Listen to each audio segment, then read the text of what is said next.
All right, y'all, we back. We got episode 8. Nothing good happens after midnight. Last time we saw the twins, they were tweaking and they went to have a meeting in a place that they had already burned up and somebody came to collect. Make sure to hit the subscribe button. Let's get it.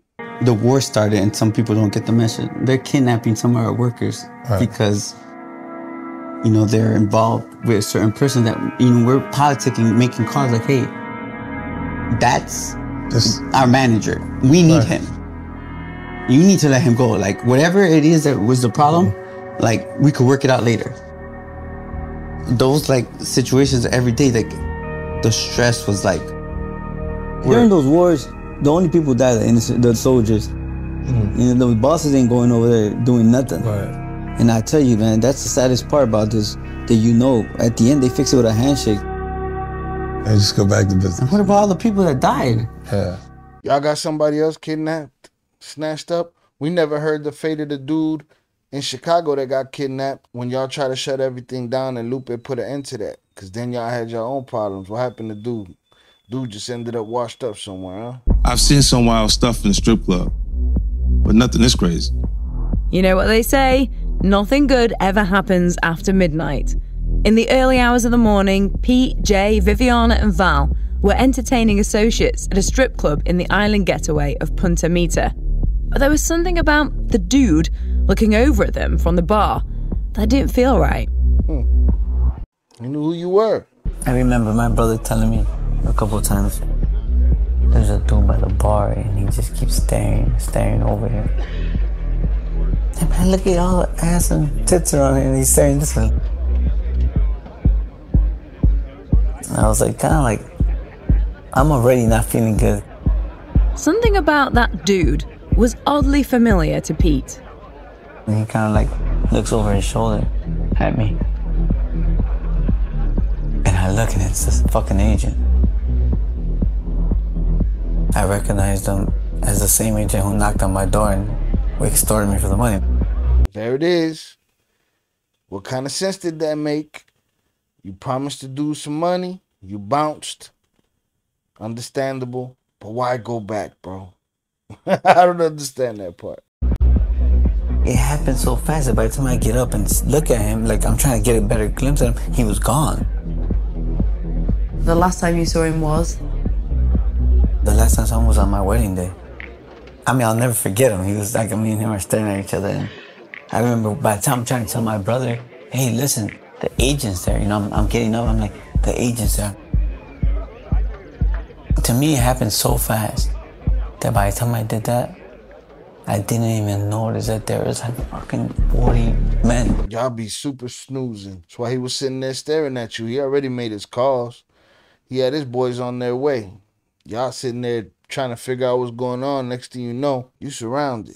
To me, it happened so fast that by the time I did that, I didn't even notice that there was like fucking 40 men just standing around. I didn't notice that. And before I could even think of anything else, they had their guns out. No matter how many times you get a gun pointed at you, you still always think, is this it for me? I'm thinking like, what the fuck did they come in with a bunch of machine guns and now they're like, they're making a racket. They're like, everybody, you know, they pull their guns out and all you hear like the movies. Your bottles breaking and people are running and screaming. They come down there and they're like, don't fucking move, you know, and I'm telling everybody, just chill, like, and they're like getting everybody on the floor. They're laying everybody down. He was putting the gun in the back of my neck and he's like, get on the fucking floor, and I can't lay down. Put your hands behind your back. And everyone, and there's so many, like they could all come and they're handcuffing us. Right in the middle of a stupid strip club. Everyone's yelling and screaming. Just so chaotic, man. I can't tell you exactly what was going on. It was like rapid, like a lot of movement. You know, they're trying to rush us out, like, get out, you know, everyone leave. Like, there's so many of them that they could, like, rush us out. And what got me scared was even more was that when I came out, I seen a fucking row of SUVs, like, just random SUVs, Suburbans, Cherokees, Tahoes, like, with no plates. And I'm just like, what the fuck did we do? What did you do? You did the same thing you always do. You showed everything and you snoozed. You showed everything and you snoozed. That's what y'all always do. From what I can tell from the story, that's what you always do. the commotion where the strippers and everybody were turning tables over because it was like maybe 14 armed men with ski masks coming with guns in the air, like, everybody on the floor, everybody on the floor. But before I even tried to move, they already had a gun to my head, like, don't move, don't move. We were all thinking, oh my God, there's a big war. At that time, we were the rival cartels. They threw us on the floor right away, put handcuffs on us. You thinking of wars? You thinking that this beef is over something else? This beef is, you ain't put the 2 and 2 together that y'all burnt this spot and then walked back to it? And I'm like, hey, what's going on? We still don't know. They just literally pick us up, like, in a hurry. They're in a rush. Guns to their head, they got, like, come on, like, screaming, commotion. They usher us out. When I look outside, I see that there's a bunch of Suburbans, and they have lights on. Police lights, you know, the strobe lights. They take me, my brother, and Val. They kind of push us into Suburban, you know, still holding a gun to my back, still holding a gun to my brother, like, and they're in ski masks. When I touched the truck, I could feel the truck. I know it's a bulletproof truck. So that got me a little bit more nervous. The metal's just heavy, and I could tell just like jumping in, like, I'm jumping on the bulletproof truck. The door's open so you could see the glass. You know, that got me a little bit like, okay, there's a chance that this could be the government. Pete, Jay, and Val were dragged out of the club and thrown into dark, bulletproof SUVs. But there was someone missing. Viviana. You know, I didn't know, like, what was going to happen. I mean, when everyone was on the floor and guns were at everyone's head, luckily the stripper, she took me by the arm and she, like, ran me in the back with all the other ladies there. They were telling me to be quiet. They're like, be quiet, be quiet. I don't want them to hear you. I don't want them to hear you, because I was already panicking and crying, and I didn't know what was going to happen. For sure, the first thing that came to my head that they were going to shoot up the whole club. That was like no doubt in my mind that that was going to happen. The girls, they were devastated. They were crying, and they were just telling me to please be quiet, please be quiet. And then they had me like kneeling in the corner, like trying to hide me. It was like completely quiet. Like you heard like whimpers like from other people that were scared around there. And then a man comes in screaming, you know, where is she? Where is she? You the high value target right there, mama. He came and the girls were like all around me, just still trying to hide me. And he came and grabbed me, like right, like a rag doll, like right off the floor. And then dragged me in the car, in the front seat with him. So he had me in the passenger seat with him. He dragged me along, yeah, because it was like all the way in the back of the building. He had me like by my stomach, like lifting me up, like my feet were off the floor and I was like trying to get away. He kept holding me tighter and I was like trying to free up his arms from holding me so tight.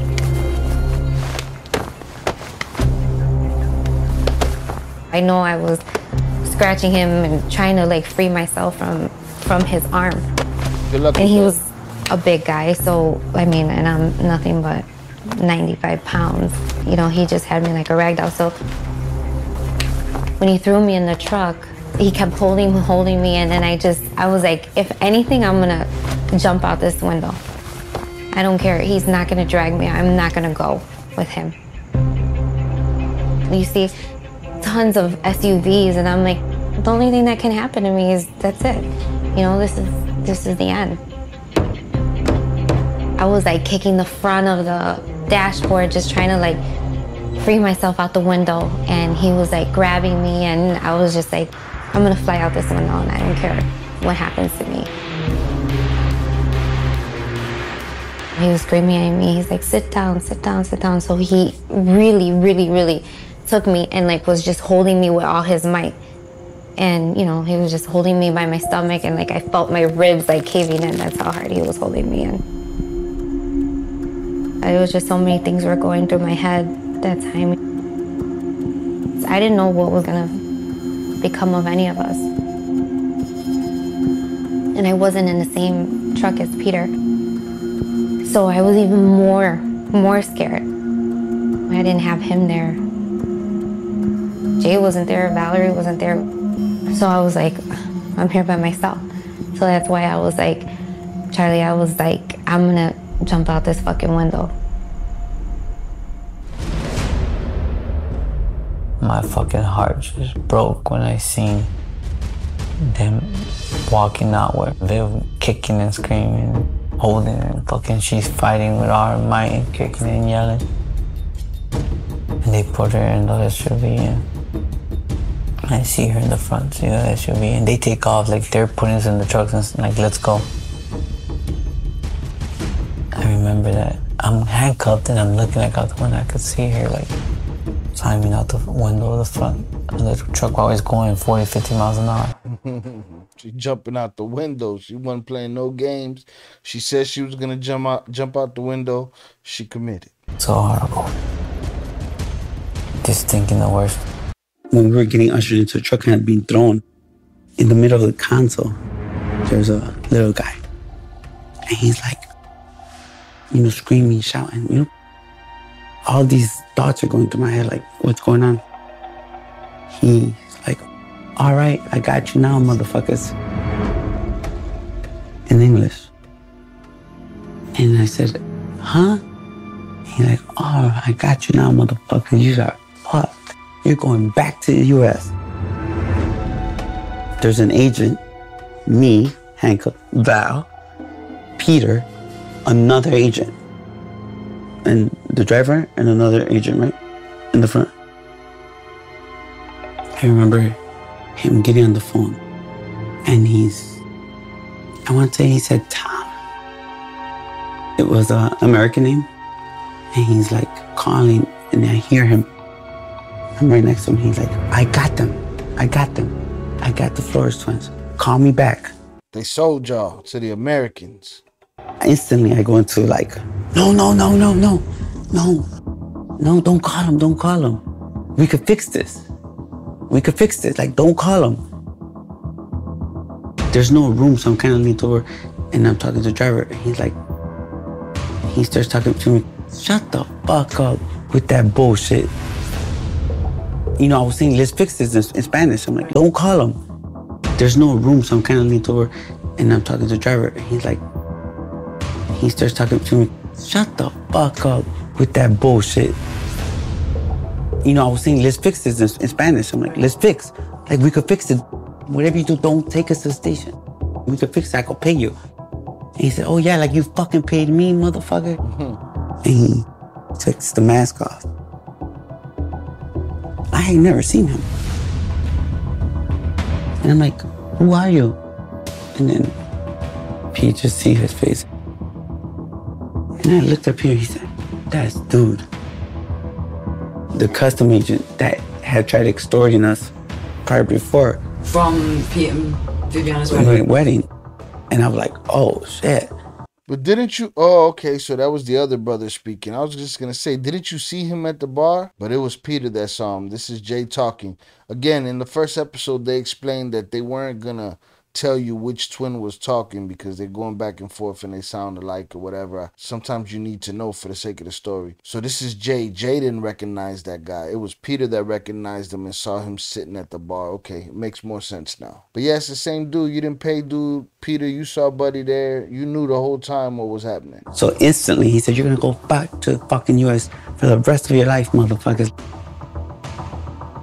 So screaming, she's screaming. So I'll give you well, we have money, we'll pay you, whatever you want. We'll give you $10 million, whatever. Another thing is the pseudoephedrine clients that you had this meeting with at this club. You screwed them over too. You took them to this hot spot that you had already burned up, and I'm sure they blew up in the midst of this whole strip club takeover.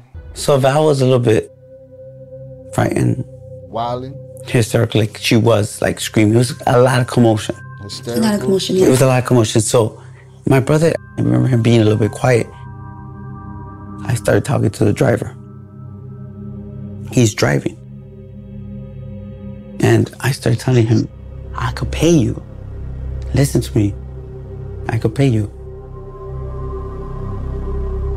And he's like, oh, just chill out, cause commotion, we'll talk when we get to the station. I just felt like it was our only opportunity to try to get out of it, and I wasn't sure. The way he was talking, I didn't know if we were being kidnapped, I didn't know if we were being taken. I don't know what the situation was, if they were going to try to extradite them back to the U.S. because they really were calling the DEA. So I didn't know like what the play was. I didn't know who they were calling, but we did know that they were calling someone. It turns out they were calling the U.S. Marshals. I guess they already kind of reported us. So he had a direct number with whatever agent was in charge. I think it's happened to me a lot where it's unexplainable, where I go from being fearful and not knowing what to do, I go into like survival mode. My survival mode is more like fix it. I could hear my brother telling them over and over and over, you fix it. I'm kind of worried that he's saying that. I'm fearful that he's saying too much.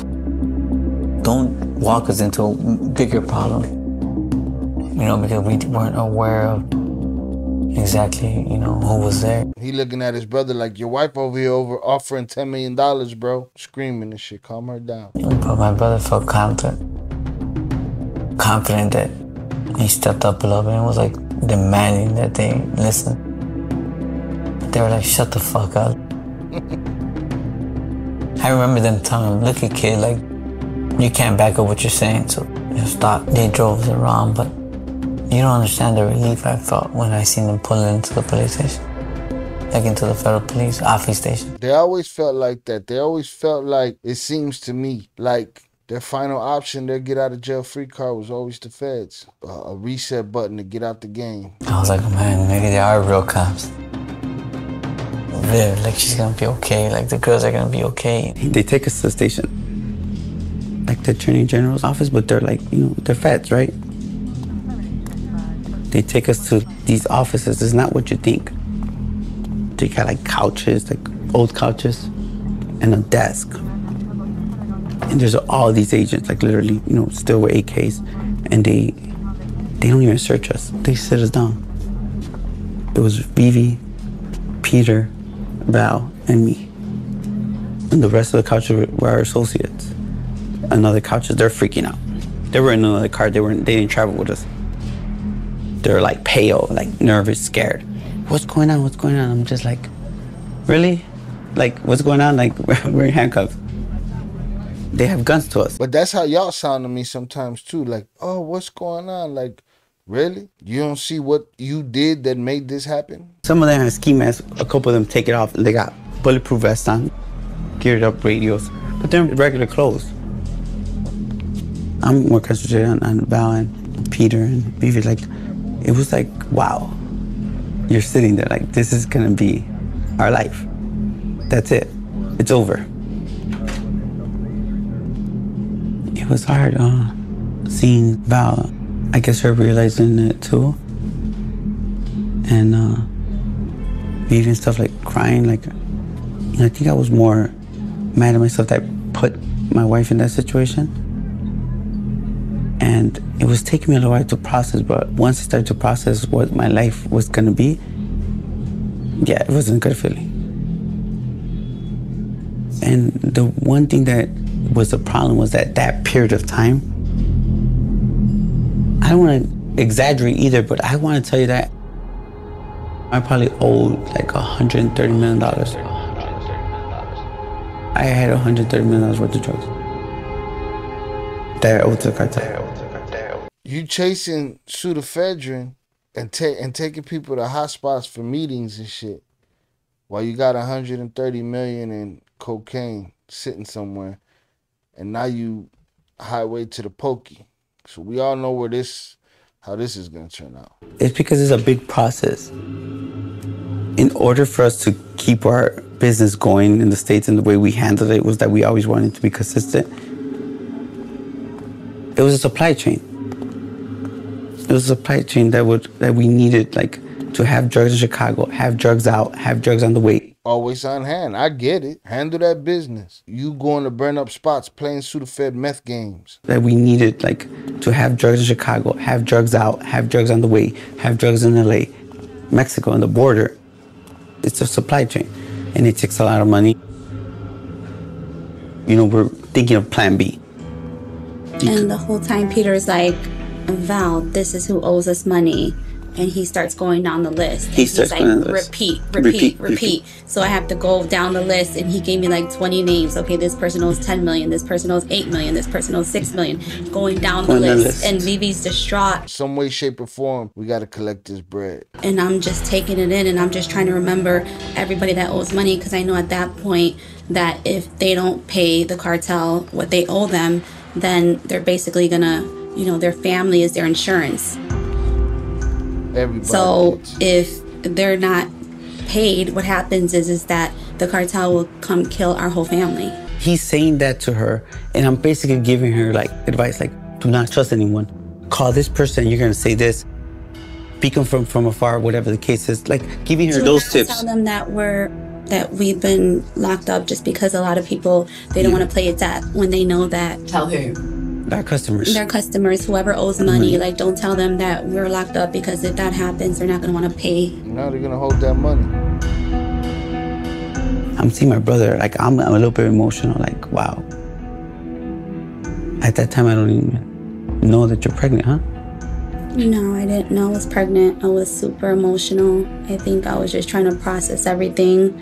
I wasn't sure, like, okay, are they going to do something to us? Have we been taken? Are we kidnapped? Are they really extraditing them to the U.S.? Are they bullshitting us? Like, I wasn't sure, like, what the play was. And they keep saying them. Are they extraditing them? You know, the girls speaking on the twins. It's y'all. It's no them. It's y'all. You know what I'm saying? Y'all had y'all piece in this. They was going to come get y'all too. They weren't going to look at y'all like y'all didn't know nothing. That wasn't the game. The feds were going to come get everybody. But when I started seeing Peter telling Vivi goodbye, and like she's going to go back to the States, and he's like saying goodbye to her, I'm like, what's happening? And I'm looking at Jay, what's going on? And I'm like, oh my God, they're going to take you. They're going to take you back, and you're never going to get out of prison. I think who me and my brother are, it was important for us to tell them we're basically going to say goodbye.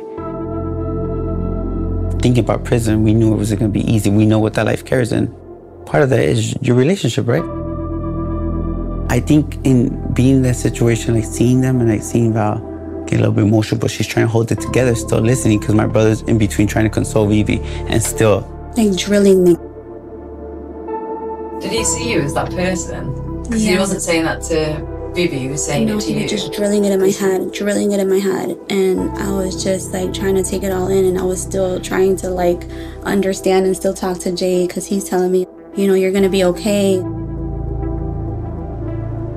So there's a bunch of agents, and while this is going on, you know, I was just like, if I'm fucked, I'm fucked. Like, I'm not gonna give up. I said, listen, I told you, I need to talk to you. It's important that I talk to you. He said, talk to me. He's, you know, holding the AK he's holding. I said, who's the one in charge? Tell him I need to talk to him. Call him. I'm like literally pressing him. I don't shut up. Call him. Who's the guy in charge? Who's the guy in charge? He finally says, what the fuck do you want? Here comes this agent. What the fuck do you want? I said, I need to talk to you. It's important. He said, what do you need to talk to me about? I said, I want to talk to you about this stupid motherfucker that tried extorting us. We gave him, you know, $1 million or, you know, whatever. He said, what? He said, come here. He stood me up and took me in the back. I see the guy, he's outside the office walking back and forth, pacing, looking down. He sees me talking to him, and he stops and just staring at me. I said, he came, he found out who we were, he tried extorting, we paid him. But he didn't come right. So why would I keep paying him? And he's like, so how much did you give him? I'm like, I gave him like $1 million. When? You know, now he's feeling betrayed, because in Mexico, if you pay someone, that has to be splitting up. And he didn't do that. So he's like, where the fuck did you get $1 million? And I said, listen, I need to like tell you something. I work for Chapo, Mayo, and Arturo Beltran. He said, get the fuck out of here. He got so mad at me. He's like, you are stupid. Like, he's calling me names.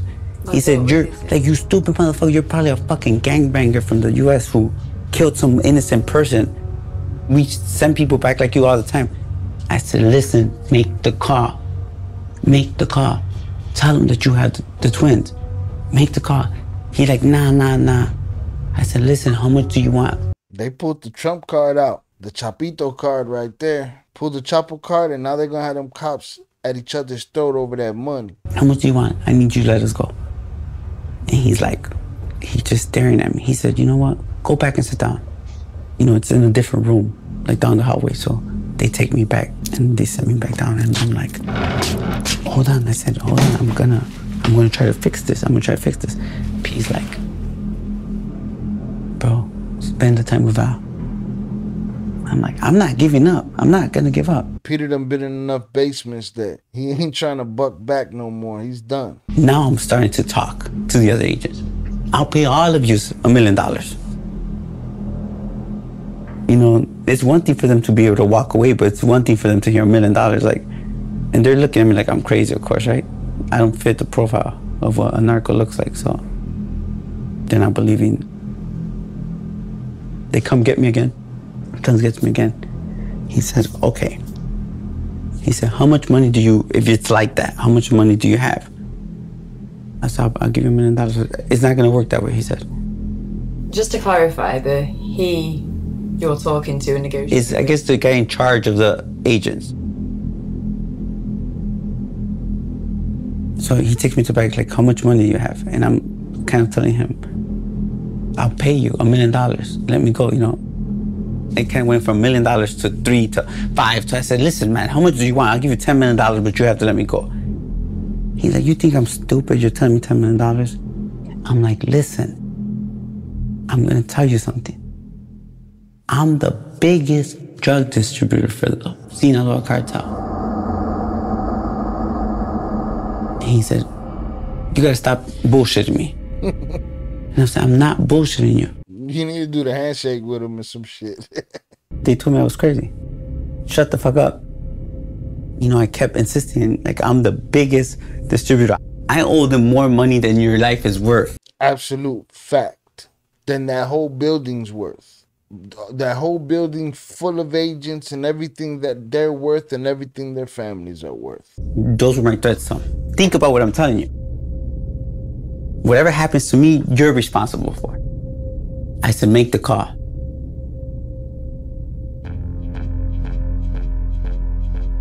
He said, how much money are you willing to give for your family, for your wife, and all your associates?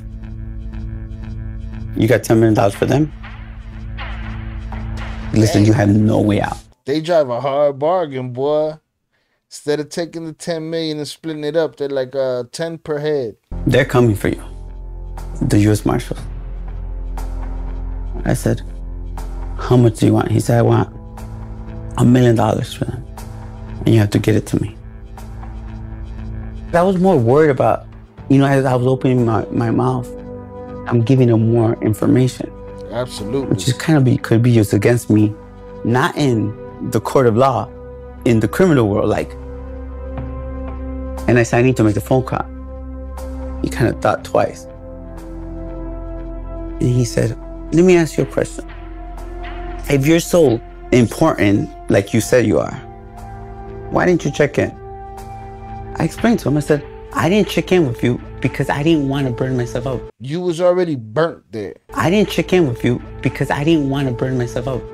I'm not in that situation. And he said, okay, well, where do you meet Chapo and Mayo? And Arturo, where do you meet them? Where are they at? And I said, if I get out of this one, I'll make sure I let them know that you asked me so you could go meet them yourself.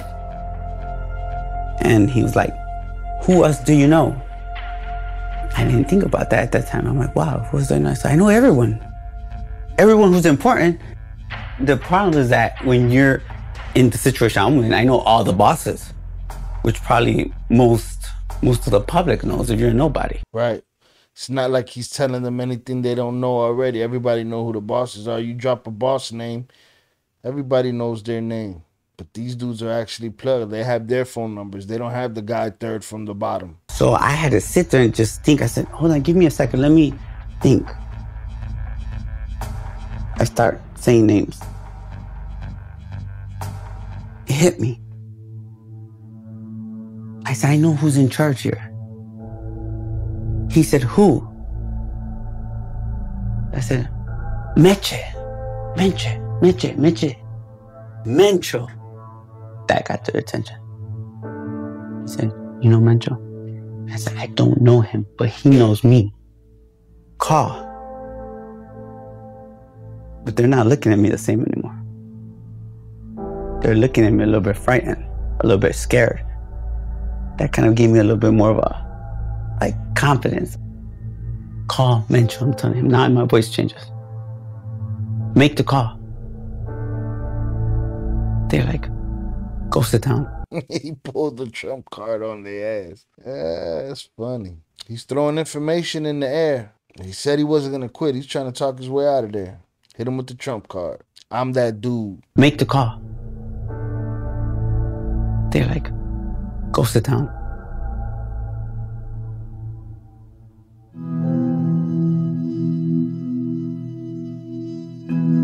During those moments we were sitting there, there's a lot of back and forth, but those moments we were going through intimate conversation, we were handcuffed together. I was scared. There's a lot of time ahead of me. I remember Jay still pleading with him, and he's so concerned about, Valerie's situation that he's just pleading with him. It's like Peter tapped out by this point. He's saying, goodbye, baby, I love you, while the other one is scratching and scraping at those last desperate attempts, strategies, and tactics to get them out of there. Finally, I hear them, they come and they change their tone. I remember them saying, who the fuck did you call? They were looking at each other. And they had this, what the fuck did we just do look on their face. And I don't know what they said, but when that immigration officer heard that, he was gone. He was like, what the fuck, that's it, he was gone. And they took stuff from the girl, their purses and wallets. They steal, that's what they did, I could see his face, like them telling him something that we could see him through the glass, outside. Salty, y'all beat him again. Probably got smoked over that. And it was Sunday morning, right? Mm-hmm. So, I could see that when they started getting worried, but they're still talking to my brother and me, a little different. At that moment, I really felt all this is bullshit. We ain't gonna get out of this one. I want you to mention that Jay was really persistent. He insisted, he didn't give up. He didn't give up. Jay did not give up, and I guess those moments when you got shit to lose, off from whatever the fuck you had to, as long as you had nothing to lose at that point. You were donezo. But again, you backed in the corner. You start throwing all that information to the wind. Whew. He didn't give up. Jay did not give up, and I guess those moments when you got shit to lose, off from whatever the fuck you had to, as long as it doesn't happen. Those thoughts must have hit home hard when my brother was offering him that much money, and they weren't listening. 30 minutes later, they're like, well, listen, we decided that we're not going to make a call because it's too late for you. At that moment, his phone starts ringing. And Charlie, if I tell you that when his phone rang and he looked at it and looked at me, I knew. I had a feeling. Just that intuition, just maybe his feeling how he looked at me a little bit nervous. And he answers, bueno? Hello? Nice though. And he says, yes, sir. Yes, sir. He turns and he's like, yes, yeah, that's the case. He turns and looks at me and he was like, motherfucker. He pointed at me, you motherfucker. He told me like that with anger. And I just looked at him. He walked away. I could hear him, what I would call kissing ass, on the phone. And he comes back, like, yes, sir. He's right here. You gonna hand him the phone. Puts the phone to my ear. Hello? I said, hello. Twin, is this you? I said, yes, sir. I'm the secretary. He said, your dad's listening. That's what they say. That's a nickname to Chapo. They're listening. Who's your friend? And I give him the name of one of my closest friends. And I just said, Músico. He said, okay, we're on the right page. Then I hear Arturo Bertan. What the fuck did you get yourself into? Facts. Y'all got yourselves into that. There was no need to pull any of those cards. There was no need to call in any of those favors. It was a stupid decision. What did you get yourself into? And why are you there? I'm like, sir, like, it's a long story. He said, why are you offering them so much money? Because they wouldn't take a little bit. No, don't do No, don't do that. Stop offering them money. Stop offering them money. He said, who's with you? My brother. Your twin brother? Yes. What the fuck are you guys doing together? I'm just like kind of quiet. Who else? Our wives. Your wives are there with? I'm disappointed. And they should be. Y'all was on some Playboy, good seats at the cockfights, hanging out at the beach, headed to the strip club. Y'all was Copacabana-ing it, man. And those dudes told you over that phone and broke down to you all of the things that, well, y'all together, y'all out here, y'all doing this, y'all on the loose out there. Y'all exposed yourselves. It's too much. I'm so fucking disappointed that you got yourself into this mess. I said, sir, if you don't mind, can we talk about this later? How about I smoke you right now? How about I tell all those cops to just smoke you right now? He said, I'm gonna make some calls. He said, your uncle might know. So everyone's calling. Whatever you do, I want you to know something. You're the fucking boss there. You are the boss. And stop offering them money. Keep this phone. Yes, sir. Okay. They're putting the phone to my ear, so I'm like, listen. You want to talk to him? Yes. Put him on the phone. Take my cuffs off. The sec I could hear that it's the secretary. Like there's someone on speaker, and I'm talking to whoever's passing the phone. And they said something to him. And he hangs up the phone. He comes to me and he looks at me and says, take these fucking handcuffs off me. You said that? I said, take these fucking handcuffs off me. And he like, take them off. And I said, give me the phone. I need your phone. He gives me the phone. I said, listen, this is what we're gonna do. I said, you're gonna let our wives go. Me and my brother are gonna stay. And you're gonna let them take their cars, you're gonna let them go, and they're gonna go without a problem. Then I need some aspirin. And he's like, okay. You the boss there. I come back, and Val and everybody looks at me. I said, come on, get up, let's go. And, those just are like half sleeping, half like, what? Come on, get up, let's go. Now, all the other, federales are like, what the fuck? Like, what's going on? It was very emotional. Val didn't want to leave. She started screaming, I'm not leaving you. I'm not going. That really pissed me off. Stop messing around. You better get the fuck out of here right now. You go back to the house. You get the fuck out of there as soon as you can before they change their mind. And, one of our close friends who was an associate of ours, he was like, wait, hold on, like, what? I'm like, just go. Make sure they make it back safely. Just go.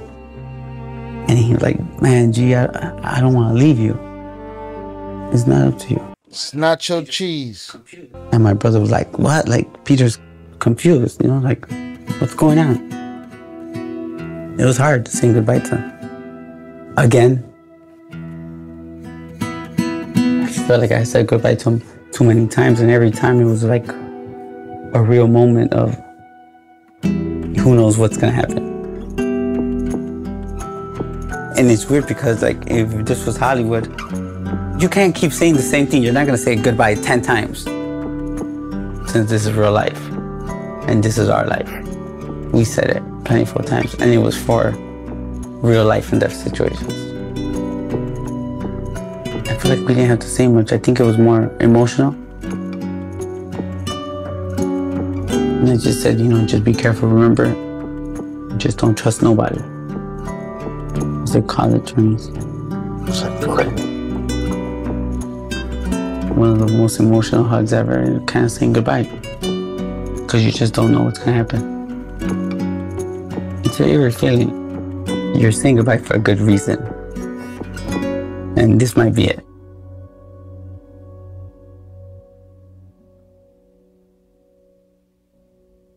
Viviana, I could see she was scared this time. Because she was like, no, I don't want to leave, but like, I have to leave. I have to leave. Like when we would have walked out and I knew that she was okay, like, I felt like a sense of relief. It was early morning, so you felt that warm, humid Vallarta feeling. The sun was super bright, and Valerie and I, we jumped in the truck. We drove straight to the house. We were just, worried for what was going to come next. When I left Peter, I thought that he was going to go to jail. I thought that they were going to send him back to the U.S.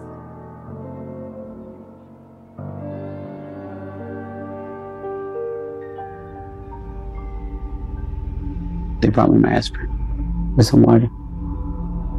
I sat down back in the couch and I just kind of filled my brother in what had just happened. And they were pacing back and forth a little bit nervously. I seen them start to put on their gear. They're putting on their gear in front of us. They're putting extra, they're putting their bulletproof vests. They're putting extra clips on their vest, fixing up their handgun, doing all this stuff. They said, we're not safe here. We have to go. And by then, I'm starting to receive phone calls from different people. To be honest, I don't even know who's calling me. I just know that, are you okay? Are you okay? We're trying to do whatever we could do.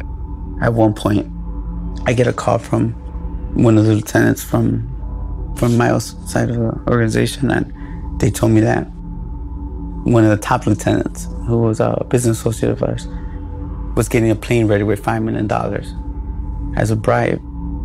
And he said, they have it in Juarez and it's getting ready to take off. Hopefully they'll accept it as an exchange and you guys jump on a plane. But we have to beat the marshals to the airport because they're on the flight. The cartel's plane was spinning up, ready to fly in and collect the twins at the last second. But they had to beat the US Marshals, who were already in the country. The problem is that they called the marshals. And the marshals are going from Mexico City en route. The flight time from Juarez and the flight time from Mexico City are an identical 3 hours. The twins' only hope was that the cartel got to them before the marshals did. He said, we're going to do whatever we can. We're still trying to work things out. The way he put it, it's going to take a little muscle. We're going to try to work this out. Just stay calm. Y'all created this whole stink because you weren't creative enough to find another space, another spot that you weren't familiar with, that you could have this meeting, or because you didn't want to inconvenience your partners by having the meeting on your land. They wanted neutral territory, but y'all just went to a burn up spot. It ruined everything. You tweaked. Now you got airplanes with $5 million. You got cops that are terrified. You got all kind of favors being called in. Y'all created a whole hubbub from nothing. Are you okay? Did they hurt you? No. Okay. Did they let your family go? Yes. Okay. It's going to be a lot of those calls. The phone's going to be ringing constantly. The federal agents decide to move us from the office into these bulletproof trucks and decide to just ride around the town, I guess, just in case the cartel couldn't find where they were at. We jump in the truck, it's bulletproof. It's 2 agents in the front. It's an agent, from the driver's side, me, my brother, 2 agents. And are you both not handcuffed anymore? No, we're not handcuffed.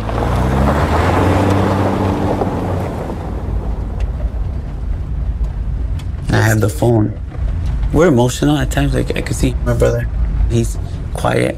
We're talking a little bit in English, right?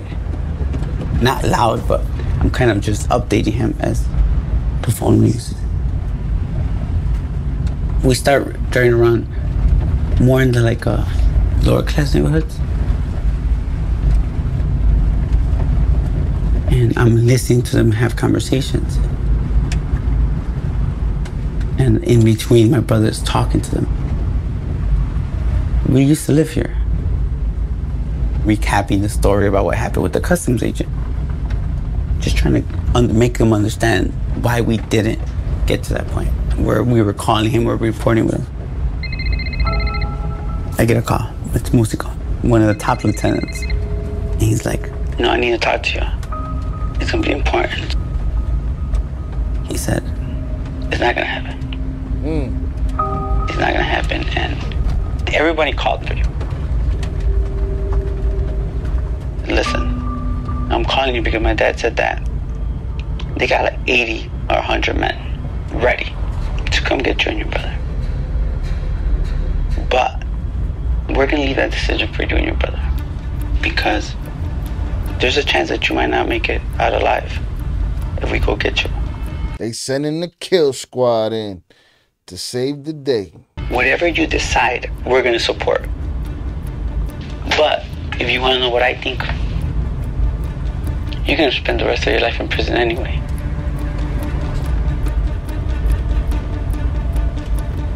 I'm sitting next to federal agents with guns. He said, so I'm gonna ask you a question, and I just want you to tell me yes or no. Do you green light for us to go get you? Before you answer, talk to your brother. I look at my phone, I see my brother. He doesn't look good. And I said, yes.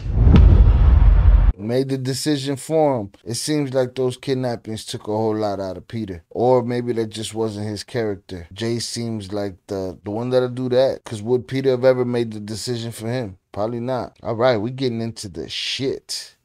So, we're still living off of the damage that they did by going back to the burnt up spot. Now Jay just made the decision to bring in the kill squad and get them out of there. I figured they weren't going to send no money on no plane. But $5 million is a little bit of money to pay to collect the dudes that owe you $130 million. But again, they were in a race with the feds on a 3-hour flight. So who knows if that would have worked anyway. It would have been cutting it too close. They got 100 guys ready to go. It's going to get bloody. Make sure you subscribe. Peace.